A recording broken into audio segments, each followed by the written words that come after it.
আমি নিজের মুখে হাসান মাহমুদের নাম কে দিয়েছে আমি জানি না, এর নাম হবে হাসাও মাহমুদ। খালি হাসায়। ডক্টরেট ডিগ্রি অর্জন করেছে কে ওরে ডক্টরেট ডিগ্রি দিল? সেটাও এক পাগল। ওর মতো মাতাল মানুষকে ডক্টরেট ডিগ্রি দেওয়া ঠিক হয়নি। 15.5 বছরে যারা এই জালেমকে সবচাইতে বেশি নাড়াচাড়া দিয়েছে তার ভেতরে এই লোকটা একটা। এখন সুর পাল্টিয়েছে। কয়েকদিন আগে এখন বলছে আমরা গণতন্ত্র পূর্ণ উদ্ধারের জন্য বিএনপির সাথে যোগ দিতে রাজি আছি। পিটিয়ে সোজা করা দরকার শয়তান। বিএনপি তো 15.5 বছরে এইটাই চাচ্ছিল যে ফিরিয়ে নিয়ে আসেন ওইটা। এটা ধ্বংস করার পেছনে যারা মাস্টার মাইন্ড হিসাবে কাজ করেছে এই হাসাও মাহমুদ একজন। শয়তান দেখছে আর তো তলায় মাটি নেই, যা করেছি দেখি এখন কোনো কায়দায় কাজ হয় কিনা। তারেক জিয়া অত পাগল না, বাস্তবতা এইটা। যা করেছেন আমার সাথে তারেক জিয়া সাহেবের পিএস অপু ভাই আর ওনার বন্ধু গিয়াসউদ্দিন মামুন, এই দুইজনই ছিল। কি করেছেন তাদেরকে? একটা যুবক মানুষ পিটিয়ে পিটিয়ে তার মাজার হাড় পর্যন্ত নষ্ট করে ফেলেছেন। বিএনপির বহু মানুষ আমি পেয়েছিলাম জেলখানায়, 313টা মামলা মাথায় নিয়ে ঘুরতেছে। যদি সরকার পরিবর্তন না হয়তো ওই সমস্ত লোক এখনো জেলে থাকা লাগবে। বলেন তো আপনি হিসাব করতে পারেন 313টা মামলা, আমার 2টাই তাই মাজার কাঠি ক্ষয় হয়ে যায়। 313টা কবে হাজির হবে, কবে জামিন পাবে, কবে বের হবে? জামিন যদি দিয়ে দেয় হাজিরা তো দেওয়া লাগবে মাসে মাসে। মাসে মাসে হাজিরা দিতে হলেও তো 1 মাস না 1 বছর চলে যাবে খালি হাজিরা দিতে। কি জুলুমটা করলেন, তখন আপনার গণতন্ত্র উদ্ধার হয়নি, এখন আসতেছেন নতুন করে। আমার মনে হয় এই ফাঁদে যদি কেউ পা দেয় উহুদের ময়দানের মতো বিপর্যয় পড়বেন।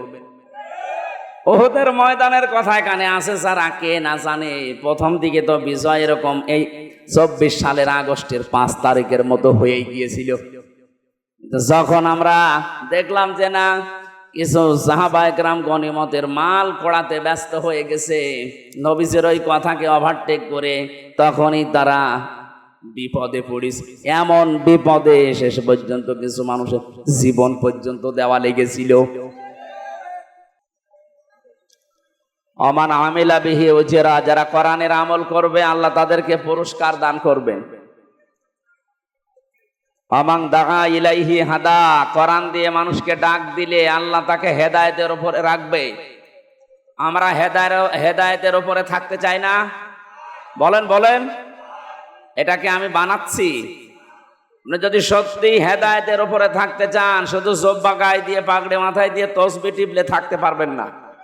আপনাকে জীবনের উপরে রিস্ক নিয়ে হলেও কোরআনের দিকে মানুষকে ডাক দেওয়া লাগবে, নয়তো আপনি থাকতে পারবেন না। অনেকে মনে করে আমি মসজিদের সভাপতি, আমি হেদায়েতের উপরে নেই। মানে আরে ভাই, আপনি তো মসজিদের সভাপতি এই গাইবান্ধার, আর আবু জেহেল ছিল মসজিদের সভাপতি কাবা শরীফে। আপনি কি তার চাইতে বড় মসজিদের সভাপতি?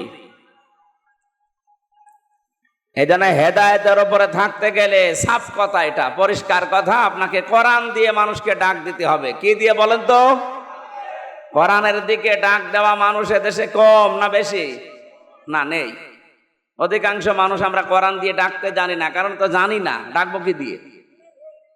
নবীজিকে এজন্য আল্লাহ জানিয়েছেন ইয়া আইয়ুহার রাসূল বাল্লিগ মা উনজিলা ইলাইকা মির রাব্বিক, হে রাসূল আপনাকে আমি যে কোরআন নাজিল করলাম এইটা আপনি প্রচার করেন। মানুষকে যদি ডাক দিতে চান আপনি কোরআনের দিকে ডাকবেন।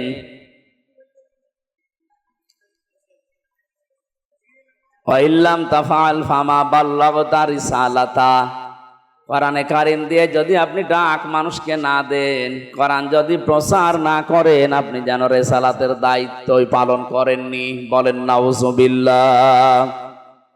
যার জীবনে রিসালাতের দায়িত্ব পালন হয়েছে পঙ্খানো 100 ভাগ গ্যারান্টি পাওয়া গেছে তার সাথীদের কাছ থেকে, বিদায় হজের ভাষণে নবীজি 27 মিনিট বক্তব্য দিয়েছিলেন।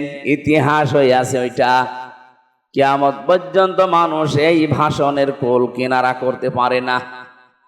সুবহানাল্লাহ বলতে পারেন নাই? আমরা অনেকেই 1.5 ঘন্টা 2 ঘন্টা 5 ঘন্টা কথা বলি, আমাদের কথায় কোনো মাল থাকে না। অথচ নবীজির মাত্র 27 মিনিট কি বলেছিলেন এমন? এই 27 মিনিটে কিয়ামত পর্যন্ত মানুষ চিন্তা ভাবনা করে এখনো শেষ করতে পারেনি, পারবেও না। এই যে আমাদের কথা হোক অল্প, এখান থেকে শিক্ষা যেন আমরা বেশি বের করতে পারি, আল্লাহ সেই তৌফিক আমাদের দেন, বলেন আমিন। তাহলে আমার মূল কথা ছিল কোরআনে কারীম প্রচার করা লাগবে। নির্দেশ কার? আরো জোরে। উনি যে প্রকাশ করেছিলেন এটা প্রমাণ সাথীরা দিয়েছে। বিদায় হজের ভাষণে বলেছিলেন, আল্লাহ আমাকে যা দিয়েছে আমি কি তোমাদের কাছে এটা পৌঁছাতে পেরেছি? 1,14,000 মানুষ তার সামনে ছিল, সবাই এক বাক্যে জবাব দিয়েছে, হে রাসূল আপনি শুধু প্রচার করেননি, প্রমাণ করে হাতে কলমে দেখিয়ে দিয়েছেন। তিনি আকাশের দিকে আঙ্গুল তুললেন, যেই জায়গায় দাঁড়িয়ে শেষ ভাষণ দিয়েছিলেন, এই জাবালে রহমতের ওপরে দাঁড়িয়ে নবীজি মুহাম্মদুর রাসূলুল্লাহ আরশের দিকে হাত তুলে বললেন, মাবুদ তুমি সাক্ষী থাকো, এরা সবাই আজকে ঘোষণা দিচ্ছে যে আমি পৌঁছিয়ে দিয়েছি, তা না, আমি শিখিয়ে দিয়েছি।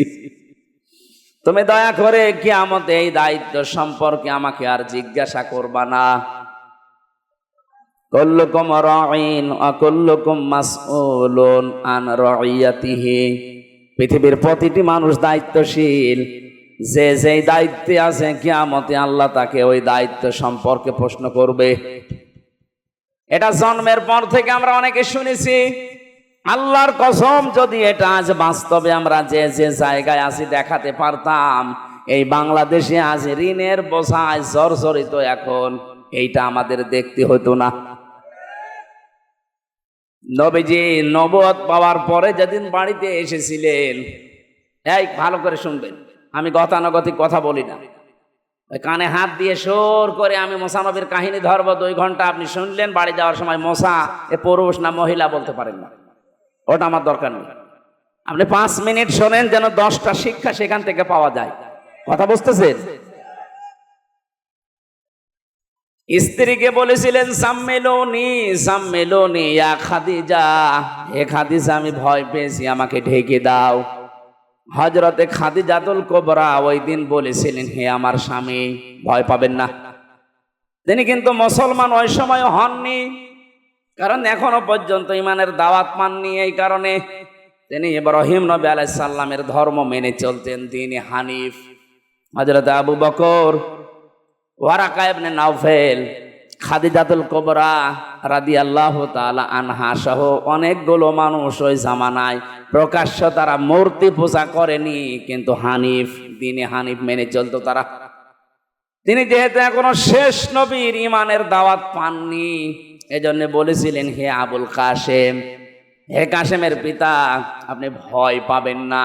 কাল্লা, কখনোই না।